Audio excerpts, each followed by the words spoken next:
Hi, this is Busy Pro 3 channel. In today's video, I will show you how to turn on screen flash when the alert sound occurs on your MacBook. Before you get started, don't forget to subscribe and turn on the notification to keep you updated about this channel. So let's go. You can set your device to flash the screen when an alert sound occurs on your computer. This can be particularly useful for the deaf and hard of hearing user who may miss alerts otherwise. So how to do it? It's so simple.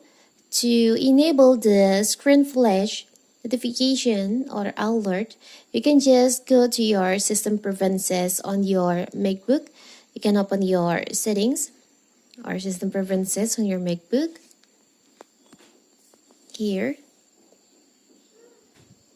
Now we can just go to accessibility.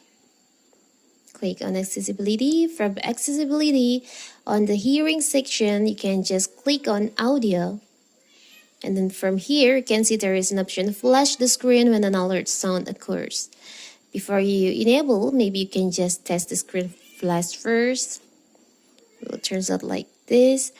Now after that, you can just checklist on the flash the screen when alert sound occurs.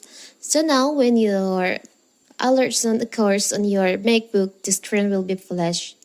It's so simple, right? So that is how to turn on screen flash when the sound alert occurs on your MacBook. Don't forget to like and subscribe and turn on the notification to keep you updated about this channel. Thank you and see you!